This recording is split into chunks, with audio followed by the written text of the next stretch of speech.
Okay. Hello, everyone. Am I audible? Yes, sir. Yes, sir, you are Yes, audible, sir. yes. Yes, sir, you're Okay. audible. Okay. So, without wasting your time, I would like to start with our tech drill session. So, my name is Ashwani Kumar. I'm from GD Jalandhar, and I'm a cybersecurity enthusiast, just like you all.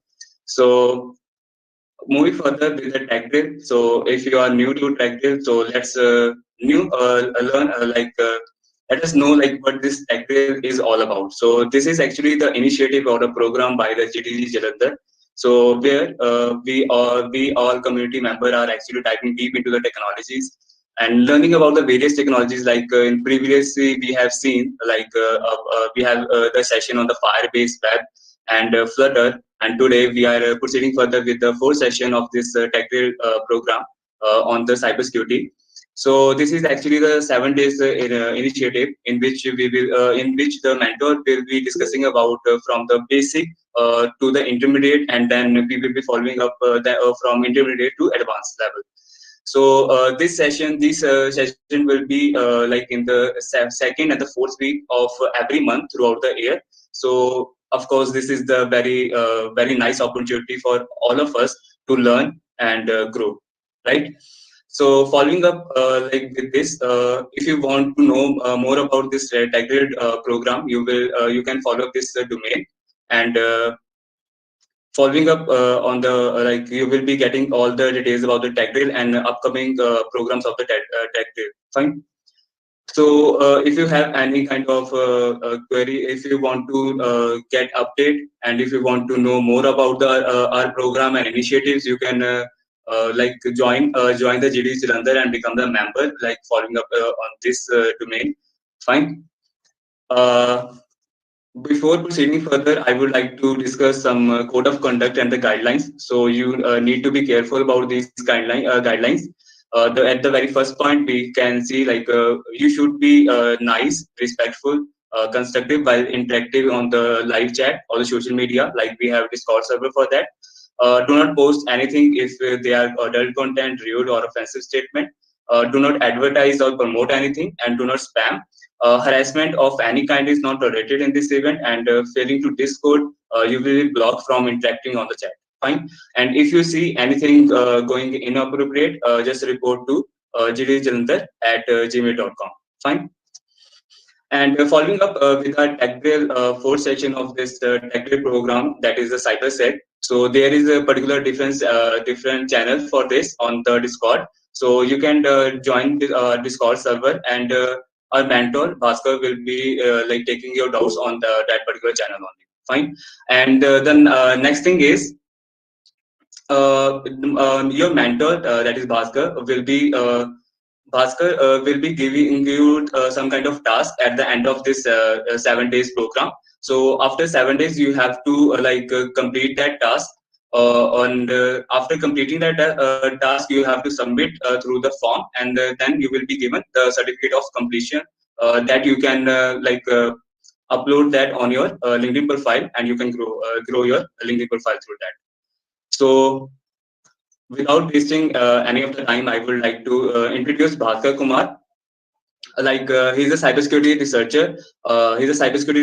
Pen tester, bug hunter, and he has been working with Deloitte USI as the advisory analyst in cyber and strategic risk. Fine, and he is actually the one of the person who I personally admire for. And if I can if I face any kind of issues and problem, he's the person to whom I go. And he's so like down to earth and so humble that he clear every doubt without taking much time. So that's like most likable thing that I can share. Fine. So without wasting our time, I would uh, like to like I would like to go further, and like over to you, Bhaskar.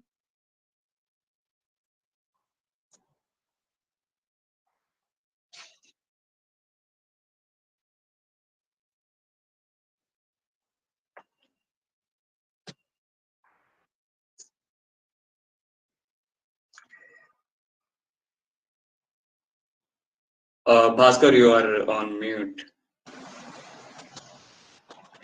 Yes. Okay. Now I'm audible. Yes, you Yes. are audible. Yes, you're Yes. audible. Thank you. Okay. Thank you, everyone, for joining the Tech Drill session, the 7 days boot camp, and thank you, Ashwini, for a great introduction of mine. So, uh, this is a cybersecurity and penetration testing boot camp of 7 days, and this is first week of the boot camp. We'll be having totally three boot camps. So let's get started.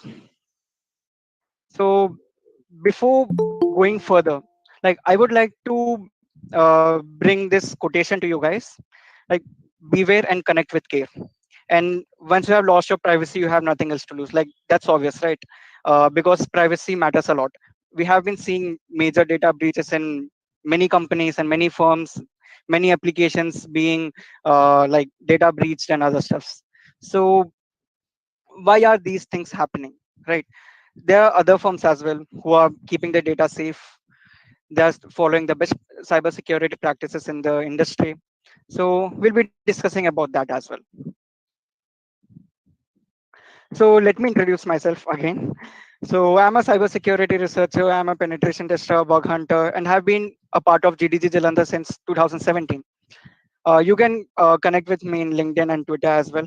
I have given the handles in the slide itself.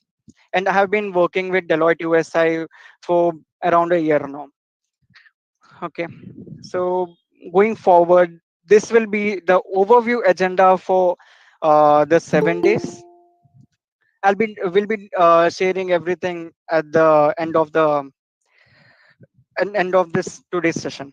So you can just read the slide on what we are right now, the important notice part, and this is pretty important right now. Okay, so all the content which will be shared through this boot camp is strictly for educational purposes, and it should lie under the code of conduct of GDG Jalandhar, as earlier Ashwini has said. And I'm requesting all the participants to strictly follow the code of conduct. Neither GDG Jalandhar or me will be liable or will be responsible for any damage caused by any participants. And yes, of course, no animals or humans were harmed during this event. Okay, so another note: if you indulge in any cybercrime or cyber activities, um, you'll be getting a pair of free clothes, free room with attached washroom, and of course, behind the bars. Okay, so I'm just giving a like kind of a statement because to be sure we are learning the things ethically and we'll be using it for a positive and better perspective. Okay, so moving forward, so for today session we'll be covering these four major topics, like why cybersecurity. We'll be talking about the cybersecurity insights and how to start, where to start, what is the how to begin our career in cybersecurity, and then of course career opportunities. And we have much more fun events coming through the 7 days bootcamp.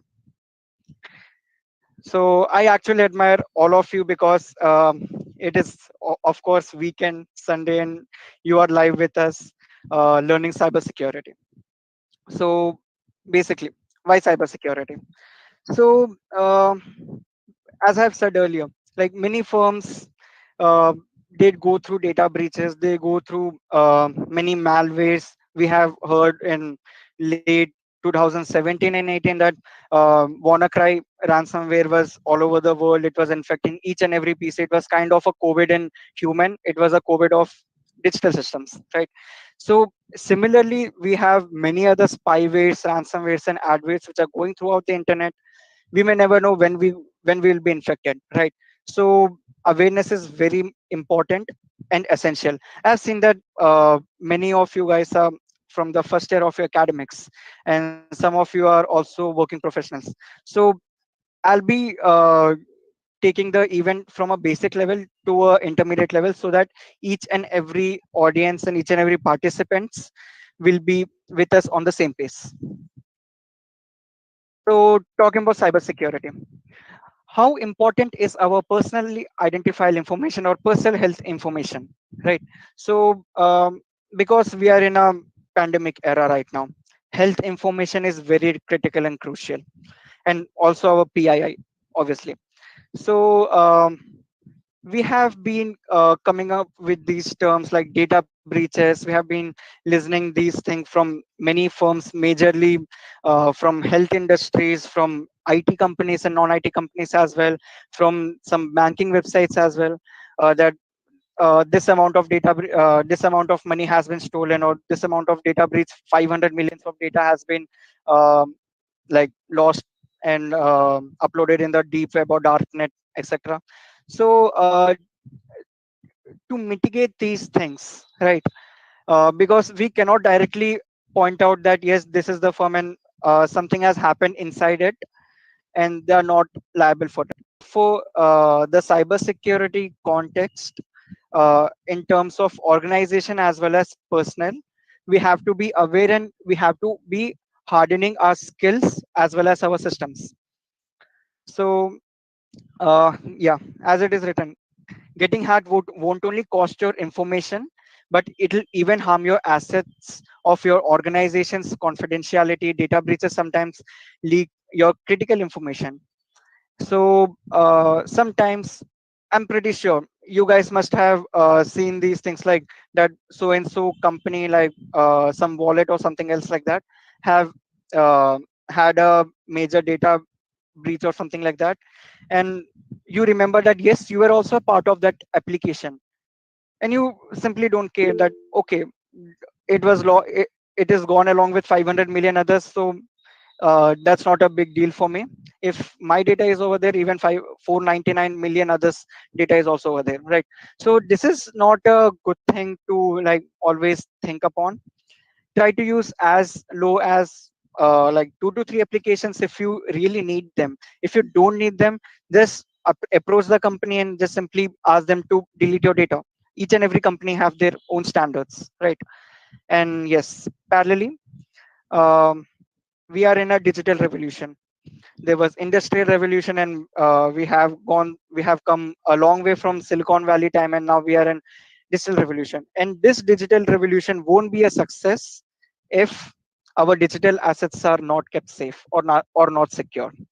So when it comes to secure, we have learned in academics, right? There are three pillars of cybersecurity.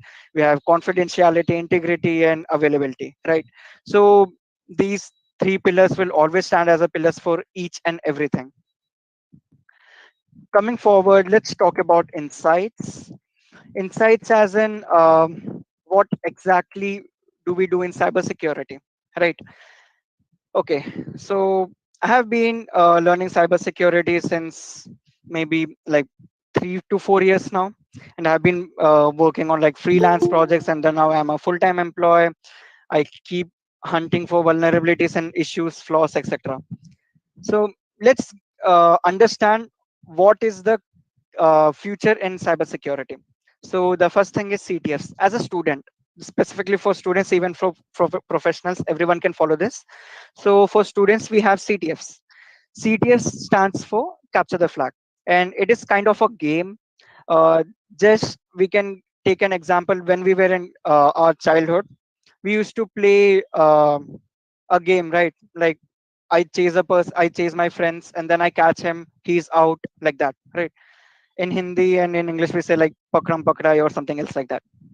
So CTF is something in which you'll be given few machines or few files or something like that, and you have to extract the secret information hidden in it by applying some cybersecurity skills, of course.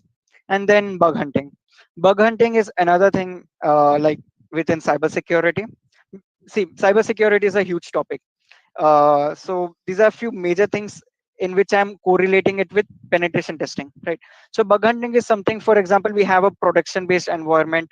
For example, some XYZ company is a e-commerce company, and there is a vulnerability in it. I found it, and we can basically buy a product of $100 in just 50 cents, right? So this kind of vulnerability. Maybe have got it through some parameter tampering or something else, like IDOR attack or something else, right? So these kind of vulnerabilities should be reported to the firm directly if they have a uh, like responsible vulnerability disclosure program. And yes, another thing, until and unless you are not authorized to test their systems, you should not test their system. And if you are really interested in testing the systems, you have to approach the company first. You have to ask for their consent in written or an email, and then you have to start hunting. And then we have pen testing. Majorly, most of the firms, they invest a lot in penetration testing. So we have different types of pen testing which we will be learning in further slides. And yeah, let's play a game. Not exactly a game. Basically, I'll be sharing an experience with you guys. So what happened is, um, recently I went to a competition, and they we were given few machines, right? Like machines as in actual machines, actual laptops, and we had to hack into it or anything else, right? And that laptop wasn't connected to the network, and we had to connect it to the network. So we were given two laptops. In one laptop, there was a password saved into the internet, and other laptop it was not connected to the Wi-Fi or the network internet. So our first challenge was to first understand and dig in that how do I extract password of Wi-Fi, right? And that was first challenge. And then we had to like dig in. We have to we had some level privilege, and we had to escalate our privilege to a root level. If you are with me, most of you guys must have heard that people usually root their smartphones, your Android devices, and etc. Right? So, what is basically rooting a device? Root in the sense getting administrative privilege. As a user, you won't be getting every privileges what you need. So, root will be having like pseudo privileges. So, let me just show you one basic example. Let me just fire up my CMD, which is basically command prompt in like Windows operating system. And then just for some feel, I'm just changing my color. Then netsh wlan show profiles. Let me see what all networks am I connected to. Okay, so I was connected to these all in Wi-Fi's. And then let me check one. Sorry, ONEPLUS. So these are the data of my OnePlus device, SSID name, and Excuse other me, sir. things. Yeah. Can you please repeat again? Okay, so basically, I'm just showing you a basic demo that what I have done in my like previous one of the hackathon competition. So what I have done here is I have just entered a command netsh wlan show profiles. You can simply search it over the internet, right? This is a command of Windows operating system, and I have just entered my Wi-Fi name. My Wi-Fi name was OnePlus, so I've entered OnePlus. So after entering it, it has given me some details of like my Wi-Fi. Okay, this network type was an infrastructure, and then it had authentication of WPA to personal. We had a security key present, right? But I need the key content. What is my password basically? So for that, we can write over here OnePlus, then key is equal to clear. It's basic English, right?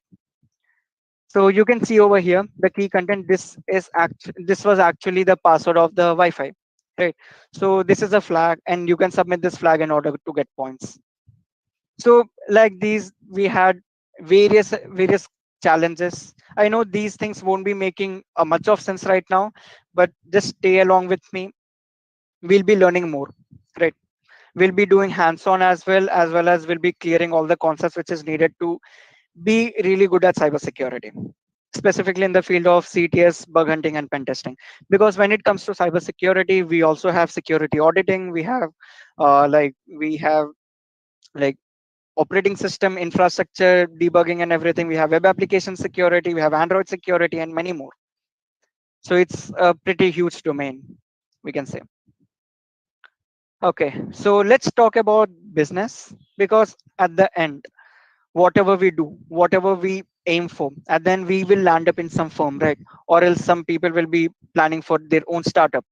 So it is very much important for people to follow these things. And yes, another concept, a myth kind of thing, because most of the people will be thinking that yes, cybersecurity is basically only for services, right? Most of the cybersecurity companies or firms are service based firms, but that's not always true. We have also product based firms. Cybersecurity also provides in terms of products as well as services. So you can see few products over there: antiviruses and anti-malware. For example, we have endpoint securities like McAfee, we have Kaspersky, AVG, K7, Avast, etc. Right. So these all are antiviruses and anti-malwares, Bitdefender and others. Right. Then next up we have IDS and IPS. What exactly is IDS and IPS? Does anyone knows what IDS and IPS is? Can anyone explain it? Okay, I'll be going on. It's So basically intrusion detection system and intrusion protection system. yeah. Okay, so yes, it is abbreviated as an intrusion detection system and intrusion protection system. So the main motive of these systems are, for example, you are in a firm, something like maybe some NASA of your own house, and then you start operating something, some very crucial data. You have some bunch of work and cloud work environment to do, and you really are skeptical about other people who are trying to enter your network, who are trying to attack your infrastructure, right? So intrusion detection system and protection system, or we even say it as IDPS, they are actually the software application as well as hardware applications which will help us to detect and stop the malicious activities which will be done in our own servers or in our systems. So there's an open source tool. Its name is Snort, which is developed by Cisco, I guess, and it is pretty famous. You can also like check it out over the internet. It's available on GitHub. So I'll be just explaining the functionality. It is very interesting in this topic because in every firm, most of the firms, we have security operation centers, right? In security operation centers, what they do is they have 24 into 7 services on. They have few tools like you can see over here.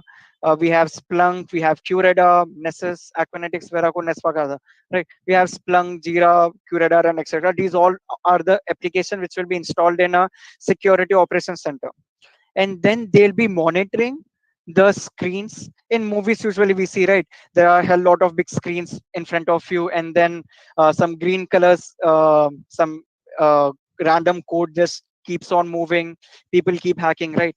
So that is actually what an environment of SOC does. So security operations center, they are responsible and they are the people who are behind everything, everything in terms of security for their own firm. So yes, these people are really great in their work. And then uh, coming towards operating system, cloud and web based firewalls. So most of us have heard this term, right? um, like WAF, web application firewall, or else let's talk about like this. We have visited some website, and then it shows that okay, reCAPTCHA, only after reCAPTCHA is done, it'll trust that yes, you are not a robot, and only then it'll allow you to enter the website. Or else there's something like three dots jumping over there. It's Cloudflare basically, and CloudFront, all these things. These are basically firewalls, and these firewalls will protect the application from many attacks, like maybe MITM, or maybe application level DOS attack, or distributed denial of service attacks, DDoS we say, etc. So even those are products of cybersecurity. Following up, we have hardware MFA. So many firms, they actually provide a hardware MFA. Some of you must have heard about YubiKey, right? It is kind of a pen drive. We simply keep it in our laptop, and then we touch over it, and then it starts some code in it, and only then you'll be able to access your maybe firm's network, or even even your operating system, right? So these YubiKeys kind of thing is very essential for few firms in order to like regulate their data. So hardware MFA, MFA stands for multi-factor authentication. And then we have RFID. If any if anyone over here is a full-time employee, you must be familiar with this term. RFID. We have few identity cards, and then we just simply touch over the door, and then it will get unlocked, and we can open the door and we can proceed, right? Uh, in in labs or in maybe few cabins, etc. So these are RFID based security systems. And then again, tools like NetSparker, Nessus, Splunk, Curada, Veracode, and HP Web Inspect. There are many other tools. Okay, talking about services. So here is where most of the people get employed, and this is really very interesting portion of the cybersecurity as a career, because over here people get placed and people use these products in order to serve their clients. So we have security auditing, in which we simply audit the security. We understand what are the policies. Maybe the policy of an company is they should have minimum of 12 characters in the password, right? That is password policy. So we analyze what exactly the password policy is it exactly the same as it is written in the code, and is it working properly or not in both client side and server side. And then we have system hardening, in which just giving you an example. So if I have a website hosted on the cloud, and that particular cloud has some flaws or some vulnerability, right? Not exactly the cloud based vulnerability, my application is having some flaw, due to which an attacker can get into it and then exploit my data. So these are few things where system hardening is very important. Like if people are using Docker and then they forget to keep load balancer in place, then if someone simply throws ping packets over there, then it'll turn out to be a DDoS attack, right? And explaining what exactly DDoS attack is, um, most of you guys have heard about this game, right? Pokemon Go, and it had a major DDoS attack. So there are many other applications and other things which have gone through this DDoS and DOS attacks. So yeah, the next step is we have scannings. There are various type of scannings. I've also mentioned it in the further point, like SAST and DAST. It is static application security testing and dynamic application security testing. So static application testing is something in which employee, they run the code and then they just pull out some few vulnerabilities. For example, most I expect that most of you guys have at least heard of these languages like C++, right? If I'm not wrong. Any responses? Yes, Am I sir. audible? Yeah. Okay. So yes, So Yes. sir. we have heard about C++, right? How many of you heard about this function, calloc and malloc, like memory Yes, also, allocation? yes. Yeah. Yes, sir. Yes, Yes, yes. yes. So Running Listen memory about allocation. only names heard about this. New delete, yeah. Okay. new delete. So yeah, that's great. So you have heard about this, right? So people, they simply learn this thing they use, and that's actually important. People are learning other things like these code and other stuffs, right? So if these kind of functions are actually regulated in a production based environment, it will lead to a vulnerability known as buffer overflow. And what exactly buffer overflow is? So for example, i have a I have a bowl, right? And that bowl has a limit of 50 ml. And then I have a huge plate. On that, I have a bowl. And then I have another bowl, which is just attached to it. And if I am like pouring my data over here, my friend is pouring his own data over here, right? His data is somewhat less. My data is at the level.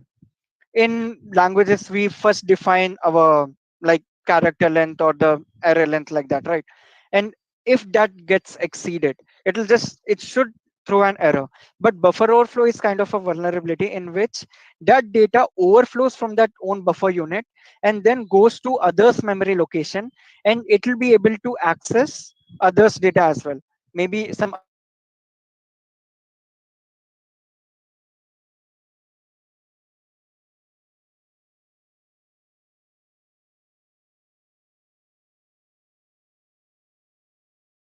I guess he got disconnected. Yeah. yes, sorry, am I audible now? Yes, sir. yes, Yes, Yes, audible. yes, you are yes. audible Yeah, now. sorry, my bad. I had a power out over here. Okay, so let me continue. Uh, we were talking about. Just let me know if my network doesn't works properly. Sure. Okay, Yes, sir. yes. Okay, sir. Okay. So is my screen visible? Yes, sir. It's Yes, visible. Yes, visible. Okay, sure. Then we were talking about SAS and dash scans, right? So over here in dynamic application testing, we actually understand the code, we actually run the code, and then we test it. So for example, there are a few vulnerabilities like maybe a person has not handled some exception handling and other stuffs. So in that particular moment, that exception handling or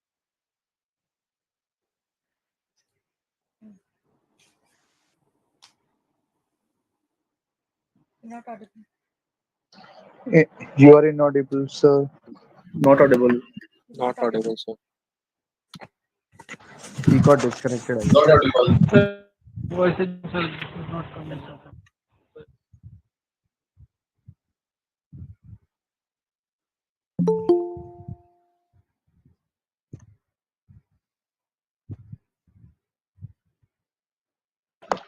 Yeah, sorry for the connectivity issue. So I think he will be back in a few minutes. And yeah,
yeah. Bhaskar is joining in a few minutes.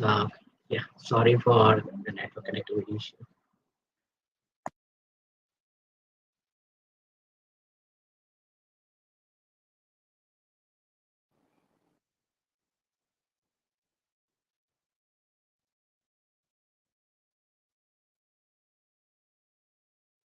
Yeah, Rajat, we will share the recording as well as for day one. Will this be shared on Discord Yeah, or we will somewhere share. else? Yeah, we will share on the Discord. So, Okay, okay. and we will also share this recording URL in the main chat. Virat sir, Okay. Yeah. when will we be having the review session for the Firebase 2? Yeah, sure, in this week next. Okay, okay, thank you, sir.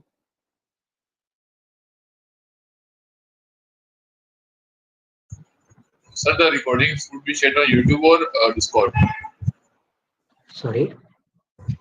So the recordings of the session would be shared Yeah, on we YouTube. will share the recording of the day one on the Discord server as well as Google Meet URL at the end of the day, like around 8 p.m. in Google Meet chat. Okay. Yeah. Hello. Am I audible now?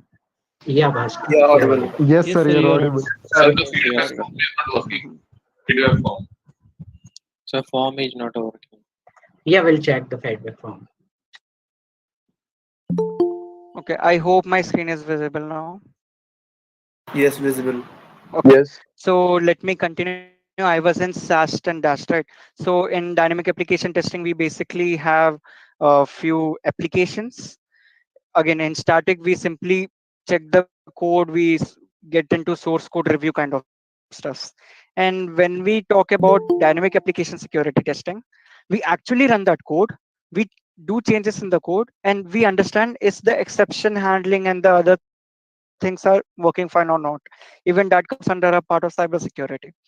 And then let's talk about red teaming and blue teaming. So in most of our in our school days or in our companies, etc., we have fire drills, right? If you have gone through a fire drill, you can just tell it to me now. Am I audible? Yes, you are. Yes, you are. Yes, Yes, you're sir. audible. Yes, sir. You are So audible. Yes, audible. yeah, so just like how we have we have fire drills, right? That like fake fire alarms, and then people evacuate that building and then come back just for understanding what could be the consequences, how much time is allocated to us to evacuate the building, and etc. So in a similar manner, we have red teaming, and this is very interesting job profile as well. So in red teaming, what we usually do is we simply sign a contract with some other firms, and then we perform red teaming in that firm by trying to attack that company's employee. It may be by social engineering methods, by sending them emails, by contacting them personally, by giving them pen drive in real life. It can be anything. It can be physical, it can be anything, right? So that is how they understand that the employee who all are the assets of the firm, are actually having the knowledge of cybersecurity or not. So this comes under red teaming. And then for the blue teaming, these are the security operations center guys who tries to defend the attacks. So red teamers are the attackers and blue teamers are the defenders. You can say it like that. And then finally we have VAPT, or vulnerability assessment and penetration testing. So in this in this profile or in this project kind of thing, what we usually do is we are given with application. It can be anything, it can be web, it can be android, anything. And then we have to like understand the system engineering kind of concepts, and then we have to find the vulnerabilities and flaws, everything basically, whatever we find it as an issue. And then we try to attack it in a non-production environment, and then report all the findings, and then submit it to the firm. So this is also a quietly good at a pay scale jobs. So at the end of this week one bootcamp, we'll be doing some sort of VAPT as well. Okay, so following up, we have cybersecurity for personal. So initially we were talking about the businesses. So yeah, business is very important. Now we are coming towards personal, and even cybersecurity for like people like us is also essential. You must be seeing some few links all over the WhatsApp or the internet. Like people say that e-commerce website is giving you 10 rupees.com. Have you come across these kind of website links, like spin the wheel and get 500 rupees off or $1000 off on this product? Have you come Yes. across these Yes, kind of sir. links? Yep. So Yes, there sir. Yeah, are yeah. Yes, sir. Many times, sir. Many times. yeah, so over here people usually people who really don't know what exactly those links are, they simply click it. And not only this, so for example we have a festival coming up. For example, we have Christmas or a Good Friday, right? People open that link, it says that wishyourfriend.com, something like that. And then once you open that link, it'll give you an overview of an company or something like that, and then it'll ask you to enter your name. Once you enter your name, it'll show that so for example my name is Bhaskar, right? It'll give me an very cool what we say, an animation kind of thing, that Bhaskar is wishing you Merry Christmas, right? And then that particular uh, kind of a website or a link, they ask you to share it to your friends. And once your friends again clicks it, they'll get the same pop-up. There are a hell lot of advertisement, people simply ignore that, and once they click on some randomly like bad advertisement, and they'll fall up in some trouble, right? So there are many kind of attacks as well. These are known as clickjacking, maybe CSRF attacks. We'll be discussing about it in a short while in the upcoming sessions. Sure. So these are known as social engineering, or also known as human errors. So if a person is really good at understanding, okay, so I have to understand that this link is fake, it has a spell error or something else like that, and I have understood that yes, this may be a phishing link, this may be a malicious link, I should not click it. So people usually say every malicious link is a phishing link. That's not always correct, right? So let's understand this way. Every unknown link, treat it as a malicious link for the starting, from an unknown source as well. And also unknown source in the sense, if your friend is sending that mail, so that's your known friend, right? Then that should be a trusted source. So even don't believe on that, because people usually they simply forward messages. That's a great thing done by WhatsApp lately, that it shows that the message is forwarded. So yeah, are you guys with me right now? Yes, Yes, yes, Yeah. yes, sir. Okay. yes, yes. Yeah, yeah. Okay. So people in computer science engineering must have dealt with this.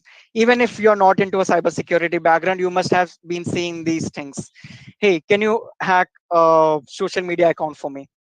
I have so and so friend or some special friend. Can you just do that to me, like this, right? These kind of messages. So try to refrain from these kind of things, because these are not legal and yet not exactly possible. Because until and unless that whole firm doesn't has a vulnerability, there's no way you can hack into it. And the only way is human errors. And I want you guys to understand that yes, human errors is really very important for each and every one of us. We have to not fall into these kind of troubles, right? So a quick question to you guys: what exactly made you to learn cybersecurity, like apart from getting certificate and other things? Why do you want to learn cybersecurity? You can use the chat section.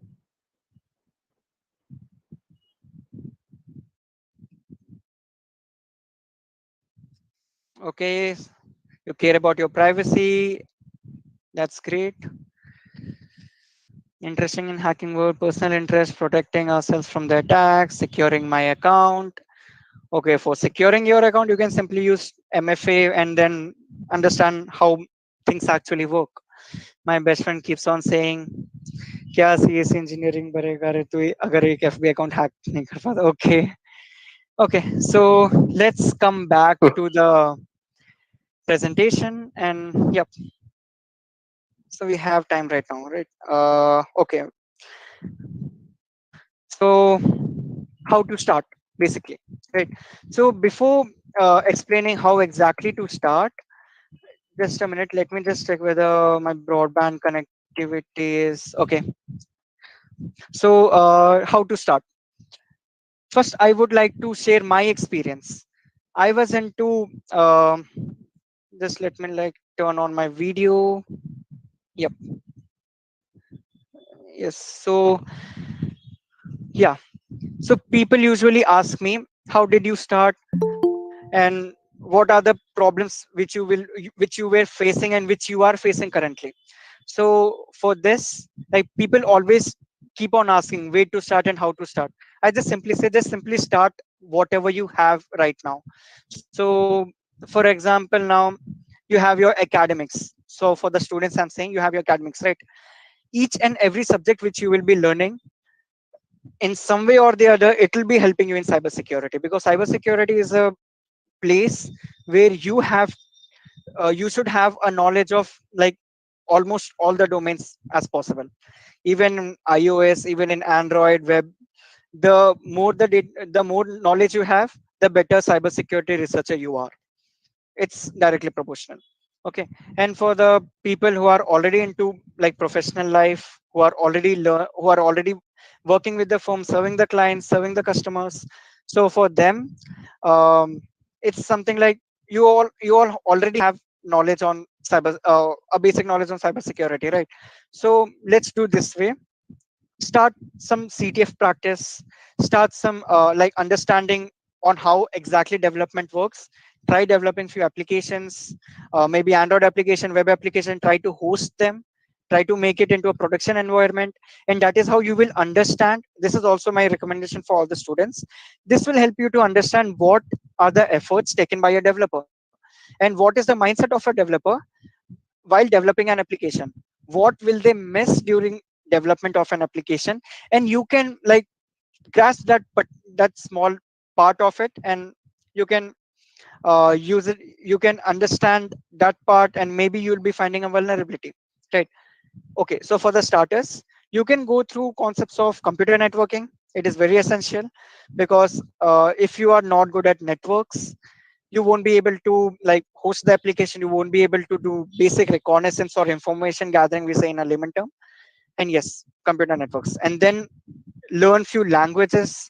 Yes, people usually say that programming language isn't that needed to be into cybersecurity. You just have to use few tools, few clicks, and then it's done. So that's not actually works, because I'm into a professional environment now, right now, and I understand how things are actually working.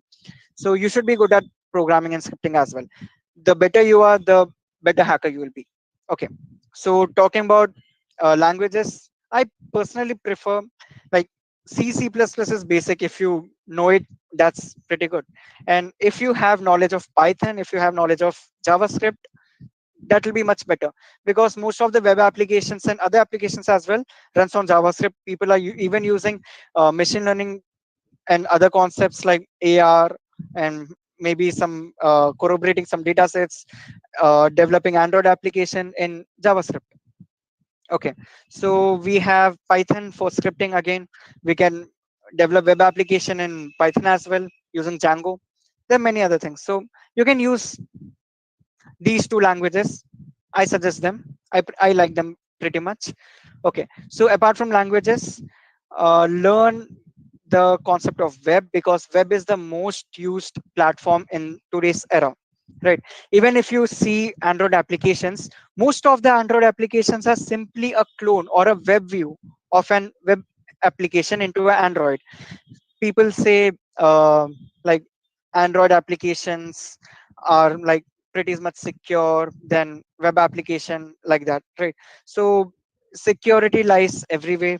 You can also decompile an Android application, and you can check the Java code and C sharp code, whatever it is. Okay, so yes, understand how web works. Maybe develop a few websites, maybe one or two. If you want me to help in that, it'll hardly take a few minutes. I can like uh, explain you how to do that in the next session tomorrow. And yeah, once you complete that, we'll be talking further on what to do next, because there are few terms. If I throw all the terms right now to every one of you, you might be like, how can we do these many things in a single day or in a small span of time, right? So there are a few terms like top 10 OWASP. You start with CTS. There are Hacker 101, CTF, Pico CTF, etc. We'll be discussing about that in some time. Okay, like prerequisite, as I was mentioning, fundamentals of programming. That's what I've said earlier. And then understanding on how the system works. So, for example, if I give you something like a Facebook website to you, and I ask you to register it and use it for your social media activities, you don't need some training for that, right? You'll be simply understanding, yes, I have to enter my email ID, password, and some username in order to register myself. I have to confirm my email ID, and then I have to get into the system. I have to understand, okay, so from here I can post some description or something like that, some text. I can message my friends over here, I can add my friends over there. You need not get any training for that. That's pretty lame, right? So yes, that understand how the system works, understand from where to where the data is flowing, and then try to bring a flow. So what if I am creating a post, it will be posted from my account. So once, if you think like a cybersecurity researcher, think like this: what if I create a post, but it should not be posted from my account, it should be posted from my friend's account or some other administrator's account. So try to achieve these things, of course, if you have a permission to do that in the company. So I'll be explaining how to do these things in a good way. And yeah, at ending, how web works, you have to be skeptical about that. You have to keep the knowledge on how exactly web is working, websites and web applications and cloud. Okay, the basic thing most of you must have already like gone through these things in major of the workshops or Yes, sir. everywhere, right? So we have white hat hacker, black hat hacker, and gray hat hackers. So white hat hackers are ethical hackers. Can you simply like mute yourself? I'm just sharing my echo again and again. Yep, thank you. So yeah, white hat hackers are the ethical hackers, and then they find flaws and vulnerabilities and report it responsibly. Black hat hackers are again the unethical ones who unlawfully attempt a break-in into the security and compromise the security for their own personal benefits, maybe to gain some monetary benefit. And then we have gray hat hackers, who are kind of a hybrid hackers. Like people simply think that yes, uh, gray hat hackers are those who are really heartbroken or something like that, but that's not always the case.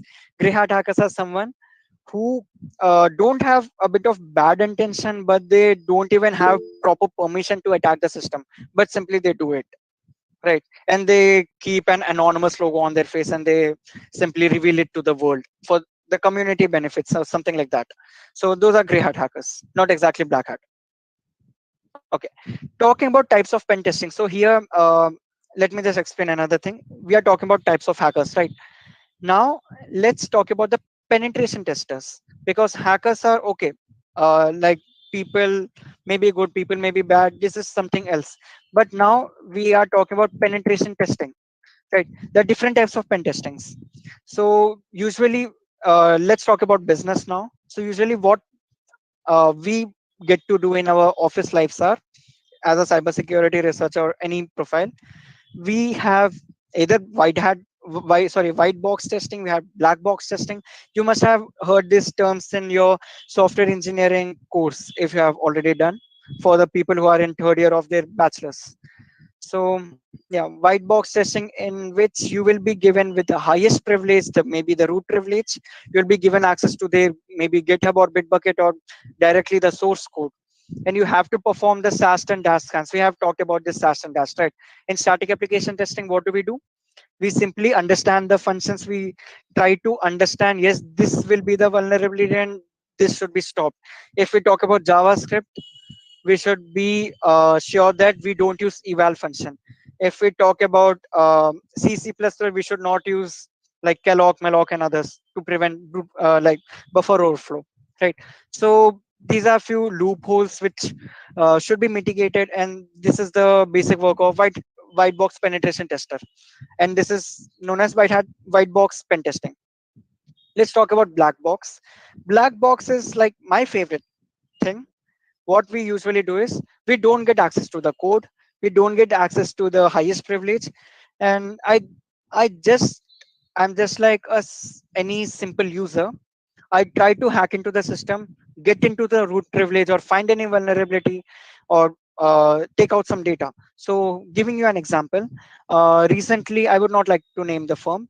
Recently I have like uh, I got an, not recently, it's like 1 year before, I got a contract from a firm, and then I had to like perform a VAPT in their system, and they said that they won't be providing me with any of the code.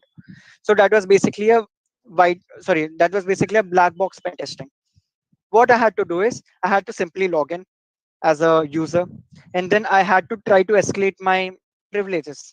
So as a normal user, I can see my own data, right? I can see my own phone number in that particular maybe e-commerce website, right? I can see my phone number. I'm not authorized to see someone else's mobile phone number, but just by few applying few techniques, I was able to understand and I was able to pull out the sensitive information of other users as well, and I have reported it and got rewarded for that as well. So this comes under black box pen testing. Okay, talking about the other thing, this is the concept which you have to use, which we will be learning, gray box testing. And this is a hybrid of both white box and black box, because this is most effective, in which you will be getting access to the code as well. You have to also perform pen testing as a user perspective, right? Excuse me, So sir. from, yep. So in the white box and black box testing, so Mhm. the who are doing this, the professional people, they would be Yeah. accessing our data, right? So yes, over They here would be, again, let but me. here, so how can they gain access to our data without our knowledge? Yes, so let me just again clear this thing. We won't be testing on a production environment again. They'll be giving a QA environment or a like pre-prod environment to us with some dummy data in it, because obviously like firms won't be like giving the data to the hackers directly, right? Like this is the Yes. data, come and attack it, right? So yeah, we'll be given with few some dummy data and we have to test according to it. And when it comes to bug hunting, right, so in bug hunting we have many terms and conditions and code of conduct to follow, because bug hunting comes where you have to test on a production environment. So for example, there's a e-commerce website and they have invited you for bug hunting. You get Yes. into their environment, but bug hunting is somewhere, bug bounty hunting is something where they won't be giving you any data. They won't be giving you white box privileges. They'll be only giving you the user permission, and then you have to attack it, you have to gain privileges. If you are able to find some other customers information, you have to stop over there. You have to report it to the company that I was able to create two accounts. One is, both are my test accounts. I From this account I was able to fetch the information of this account, and Okay. this is the proof of concept. So even those firms will be having few logs, right? They have some logging and monitoring system, so they will be monitoring you. If you perform any illegal activity, they may block you. They may block you from all the further future activities. So every step So is it's, recorded. yeah, every Every step step will is be recorded. recorded, because every server will be having their logs, right? Okay, sir. So in logs everything will be saved. Yep. Thank you, sir. Yeah. So talking about gray box testing. So in gray box testing we use black box methodology. Like, I'll be attacking from the user perspective as well, and in white box I'll be also looking at the code, right? So both the things simultaneously doing it will give a fruitful result. It'll benefit the client as well as the firm to understand on exactly how the system is working, to corroborate all the vulnerabilities, the impact of those vulnerabilities and the issues. And then yeah, this will actually help the company to prevent data breaches before they take place. So for example, if a company is not basically uh, focusing on the pen testing modules, right, what is going to happen? They simply think that they trust their developers. They say that yes, my developers are pretty good, they don't need any sort of testing, we are good to go. So over here, uh, here people usually, sorry, not people, firms, few firms usually they think that it's done, let's just push it to the prod environment, and if there if there are any issues further, we'll just simply fix it. But during this moment, people, what they do, they lose their data. A lot of data breaches happen even in few established firm which are not even in beta testing. They lose their data just because of no good practices, right? So there are few MNCs as well, they follow good practices, yet they fall into data breaches. And the reason is, the most important reason is human errors. So if the human errors are minimized, there won't be any databases, of course.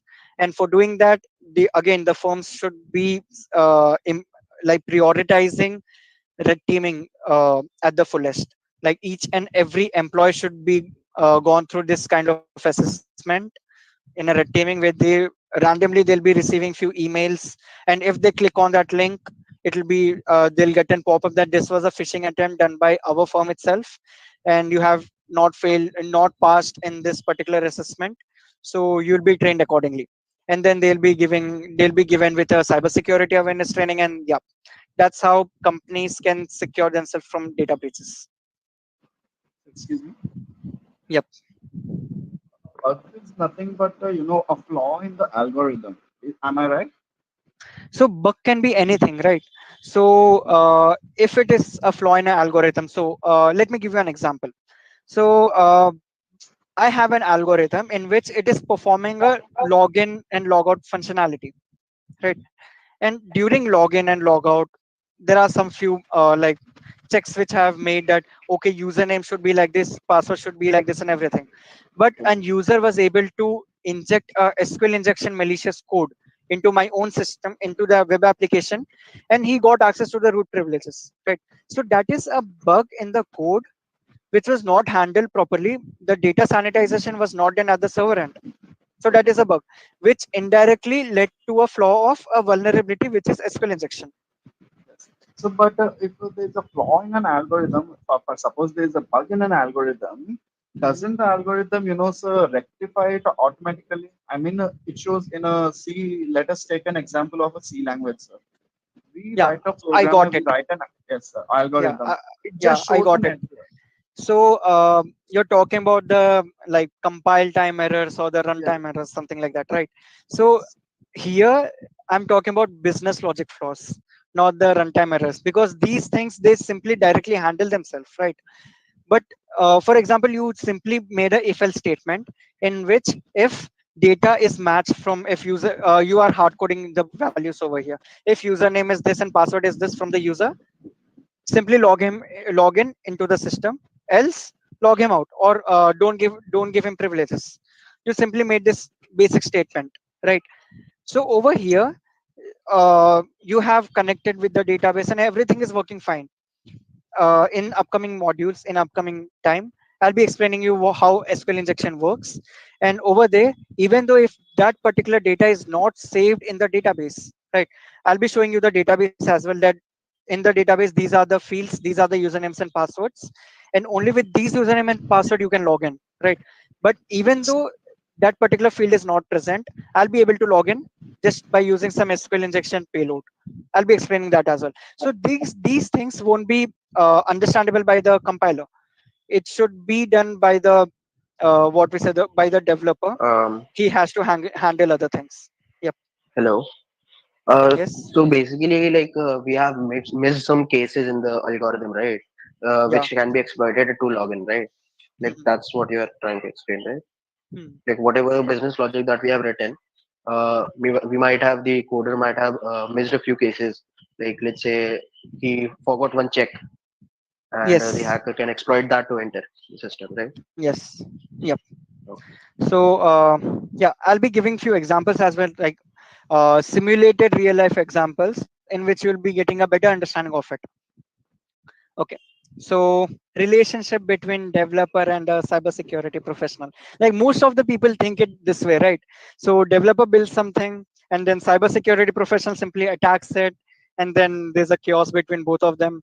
Cybersecurity professional keeps on attacking on the developer that see I got another flaw, and developer is like, bro, bas kafi hai yaar. Right? But this is not the case actually. In real life, the relationship between a developer and a cybersecurity professional is really good in a professional environment. Of course, both the people are best at their own work, because without developer, there won't be any applications developed, and without developer, cybersecurity professionals won't be able to exploit anything. Right? So both have a relation that they help firms to grow in a better way. The functionality and all the business work will be done by the developer, and all the security part on how to keep it secure will be done by the cybersecurity professional. Okay, let's talk about some career opportunities. Okay, so some of you must have heard about these few terms.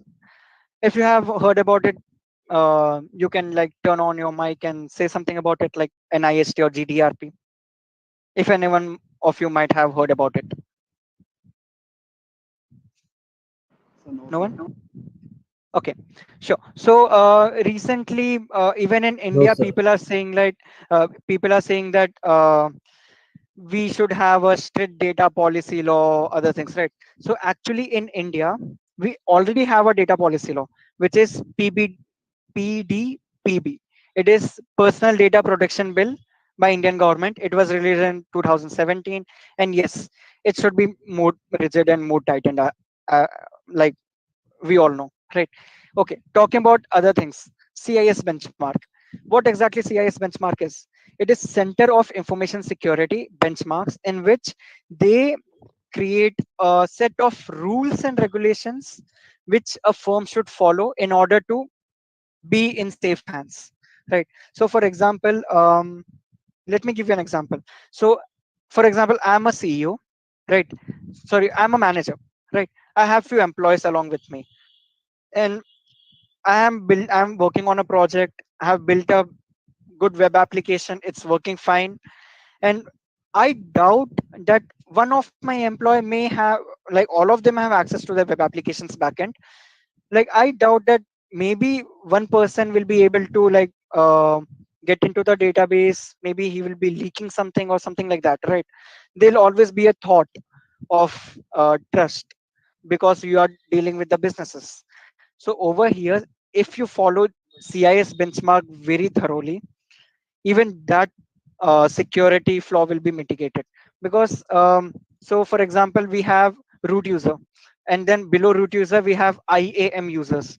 If you have worked with Amazon AWS or something like that, so root users will be having all the access. IAM users are the one who will be having uh, identity access management, who will be having a particular set of management rules only. So for example, uh, I'm using Facebook, okay, and under me there are few 4 to 5 guys, and one person will be able to only see the posts and cannot like them. He has a particular set of rules defined for him. Another person, I'll be giving him some rules of only he can message people. He won't be able to watch anyone's photo or view anyone's profile. Like that, we can set rules accordingly, right? So CIS benchmark also does the same thing. These are set of rules in which we have to follow. And again, GDRP law, which is in Europe, people usually follow it for, like, security purposes, which is very mandatory, which is really very mandatory for all the firms to follow in Europe. So we have a good data security policy over there. And then NIST, it is a cybersecurity framework, which again acts something like CIS benchmark. So most of the firms, they follow these things. And why I am saying every one of you to follow, to understand these concepts, is because once you face job interview in future, right, they won't be expecting you to have this knowledge at a this level, at a student level, that you will be understanding what exactly GDRP and CIS benchmark is, right? So this these are the things which actually managers and senior managers, they comply and work upon. These are the compliances checks which usually all the firms follow. Okay, talking about the growth. So we have, like, most of you guys must have heard that yes, someone got a job opportunity as a software developer, software engineer, software development engineer, and then quality assurance guys, software tester, etc. But in cybersecurity as well, we have various roles. I have mentioned few of them over here. We have cybersecurity analyst, and then consultant. We have security engineers, penetration tester, chief information security officers, CISO, and then security architect, red teamers and blue teamers. We have talked about it earlier in security operations center module. And then, yep. So these are few job like roles, and talking about job opportunities. Okay. So let me continue sharing my journey, which I have stopped in between that slide. So I was a student of my 11th class. I was learning cybersecurity and other stuff apart from all the knowledge which I was getting from the schools, right? So I'm born and brought up here in Andhra Pradesh in Vishakhapatnam, and then I came to North India for my higher studies. So not for my higher studies, for the undergraduation, for BTech. And over here, we don't get to learn exactly what cybersecurity is, because we get to learn development part and other things. But if you want to learn exactly how cybersecurity works, development is essential, yes, and then some practical knowledge. How come we will be understanding the practical knowledge, right? If I teach you how to attack a web application, it's not like you go simply on the websites or randomly search on Google and start attacking on the websites. That will be pretty unethical, right? And it may land you up in jail with a, like, a free two-time food along with a pair of dress and attached washroom that is behind the bars. So you have to be safe from that as well, right? So we have few simulated environments so that you can learn from them. Those are known as like basically penetration testing labs. I'll be sharing all the details with you guys in the upcoming days as well. And yes, hope you have learned pretty basic like overview on what exactly we are going to do. Yes, someone was speaking. Yes, sir. Yes.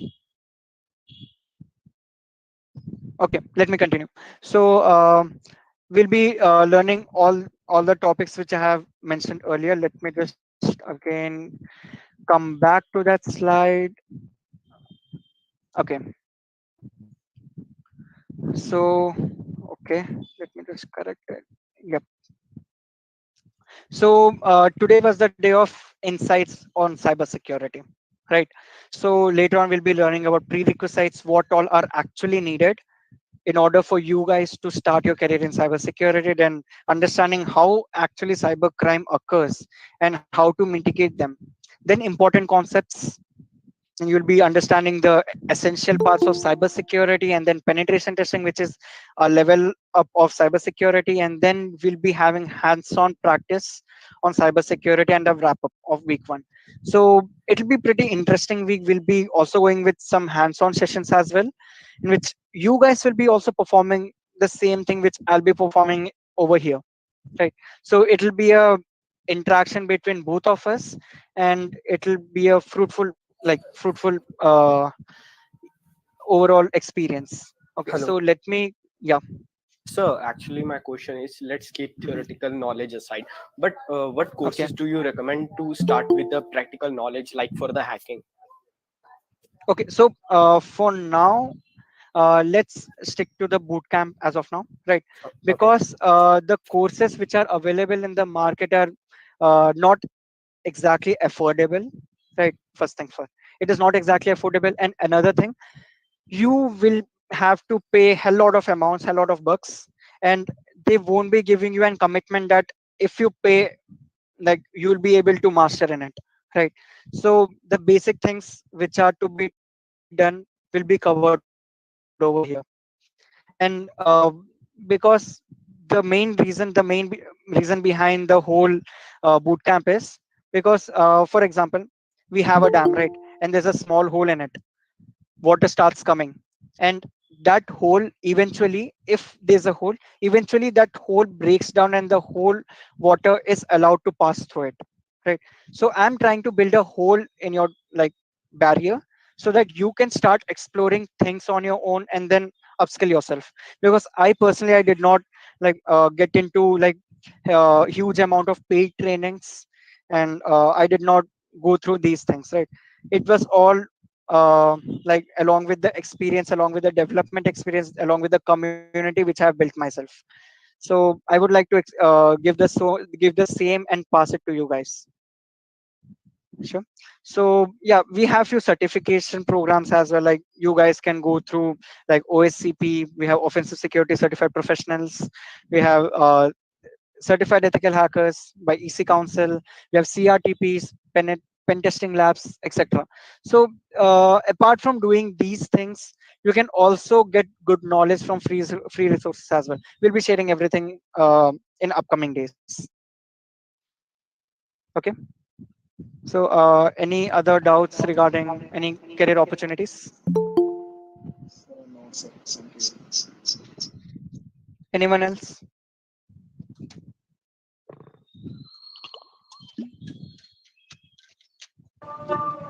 Yes, sir. Yes, sir. Actually, I'm really interested in cybersecurity and cloud computing as well. So, what are the career opportunity for cloud computing enthusiasts and cybersecurity interesting peoples? Okay. So like I have also worked on few projects regarding cloud security as well. So I have explained this concept, right? The CIS benchmark. Let me just my screen is visible, right? CIS benchmark. Let me just show you exactly what exactly CIS benchmarks are, right? So if you are into cloud, right, We have various types of cloud like Alibaba cloud, we have Amazon web services, then we have GCP, like many other things, right? So CIS benchmark is available for everything, like what all are the configurations which you have to be like very tensed about, how the system should be configured and everything. These will be having free resources, and you can go through these documentations as well. But this is something when you like start working in a professional environment, right? So for now I would like to suggest you is understand how cloud computing works thoroughly. Not don't only stick to a single cloud, also learn from various clouds, like we have Azure, we have AWS, we have GCP, other things, right? So um, cybersecurity can be implemented anywhere, right? Risk can the cyber risk may occur anywhere in any of the platforms. So let's say this way, I'll be on a higher level. So for the cloud computing, you'll be have to understanding, like you'll be have to be good at scripting and like shell scripting and bash scripting, which will help to automate the cloud functions. And then you have to understand on how to securely deploy the web applications, the APIs and the Android based APIs, etc. So these are the things which comes under cloud security, and cloud security is really very vast in its own nature. We'll be discussing about cloud security as well. I'll be adding it into my checklist, and I'll be explaining that as well in upcoming days. Sir, Okay. you And hacked something. Sir, you hacked sorry. something till yet.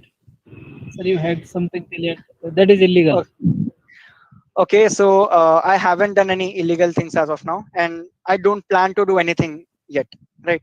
So why should a person do illegal things when Sir, a for your person can be interest. rewarded?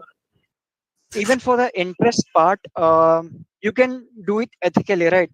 See, whatever things which I have done, like kind of some mischievous work in my like school days or something like that, I have basically taken a consent from my friends and have done it, right? So that again it counts under the compliance of that person, and it is a white hat thing. If you have permission to do anything, you can do it, right? So Sir, yes. sir, I have Yep. one doubt. Mhm. Sir, um, see, this is an whenever you're logging into something, you give your username and password, right? So Google says, "Can I save it?" So how far is it safe? Can you tell me? Okay, so whatever it is saving, like the browser, or there are two types of checks, right? One that your browser is saving in your browser end, and other it is saving into your Google account, right? So we all know that Google's security is at the next level, and we can actually trust it. So it always depends on the trust. So if there's a new application in the market, obviously we'll be having doubts. We won't be using those applications to save our critical and like personal information. But we are using smartphones. Most of us are using Android smartphones, which are of course a product of Google. And then we are also using Google Photos, Google Drive, Google Slides, etc., right? These all are saving our data, but in a secure environment, and it is only readable by us. So Okay. there's a concept of in cryptography we have two concepts, like one is encryption and one is hashing, right? If a string is hashed, it won't be readable even by the server people, right? If it is hashed and salted, of course. If it is encrypted, it can be decrypted, obviously. So for example, if in our aptitude sessions we have uh, done these things, right? If like for example, my name is ABC. ABC is encoded as CDH. Then what will be the answer of XYZ, right? So understanding this thing, right? The substitution thing in aptitude, Oh, which we used to do in yes, our sir. school life. So this is substitution cipher. This is a type of encryption, right? Caesar cipher. We have different types of ciphers. And eventually when we talk about ciphers in today's generation, when you try to log in into your net banking, it shows that your data is encrypted into SHA-2 256 encryption or 512 bits encryption, and it is pretty much secure. So there's no way that a person can like retrieve the password or something like that, right? So that is secure. But yes, try refraining from saving the passwords, because if you can remember your password, then why should a automated system should, right? Because even that is built by a human. It's better that you remember your own passwords and don't use your own password, the same password in all the social medias or all over the internet. And another quick suggestion to every one of you: in previous generation we used to have passcodes, right? Code, which was like 4-digit passcodes, and then we never knew that that passcode could be brute force in the sense from 0000 to 9999, all the permutation and combination, and then attack it. Similarly, when we talk about passwords, even passwords are now brute forceable. So let's get a step further. Let's use passphrases. Cryptography Add in a few sentences. hello. Yes. Sir, can you please tell the role of cryptography in cybersecurity? Okay, so we have CIA standards, right? So we have confidentiality, availability, integrity. So in confidentiality, so there are many things like your data should be available only to you, like your bank banking details, your card numbers, or maybe your what we say bank balance, right? So that data is not directly saved in the in the public environment, right? It is actually secured so that no other person will be able to see that. Only authorized persons will be able to see. Who is the authorized person? Maybe I am the authorized person for my own bank, and my bank manager will be able to see, because what if I lose access to my net banking? I'll be approaching to the person and authenticating myself to in order to get fetch my balance, right? So over here cryptography works. And even maybe in usernames and passwords, we have username and password, right? Username can be saved in plain text. Most of the companies do that, but still it is recommended to encrypt it. And for the password, it should be hashed. So again, let me give you an example, like base 64. I should go to encode. So for example, Bhaskar is cool. Okay. So I have encoded it. And once I encode it, I can send this string. This is not readable, right, by any one of you. You won't be understanding what exactly this string is. But once I send it to someone, like hash identifier, people can simply it is simple encryption, okay, without any key. People can simply search it in the hash identifier. We can see over here everything is available on the Google, on the internet, okay? So you need not worry about that, about the tools and anything. Whatever you want, simply Google it. I don't know whether this website is responding properly or not. Yeah. So here it, okay, it's still, and yeah, here you can see that this particular string has identified that the character type is base 64. So let me decode it in the base 64 thing, and I'll be pasting the same string. Let me decode it. I'll be getting the same string which I have encrypted. So this is how basically encryption works. You won't be able to read what exactly you have saved it into the server. But I have explained here about the encryption part. Hashing is something else, in which you'll be adding a salt at the end, like manipulating the encrypted string so that even the automated identifiers won't be able to identify it. It'll be the own custom algorithm. You guys must have heard about this technology, right? Blockchain. So blockchain, why is blockchain so secure? Why are cryptocurrencies in the trend? Because they use like kind of encryption which cannot be decrypted easily, right? That encryption has its own encryption, and it goes on. They are actually a blocks of ciphers which keeps on encrypting themselves.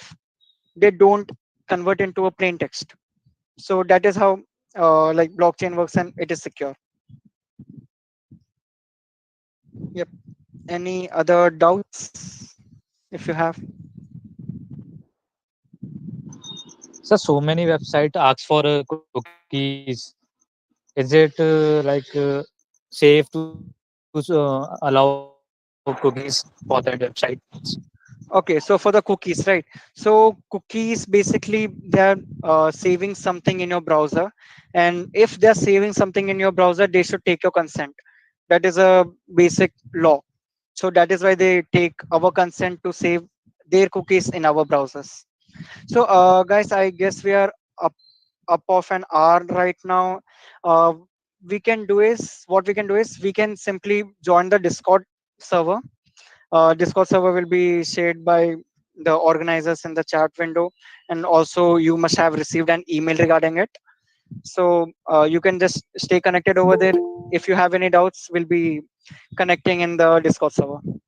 Fine. So that was me. Okay, thank you, It sir. was the first day of Thank you, sir. cybersecurity and pen testing boot camp.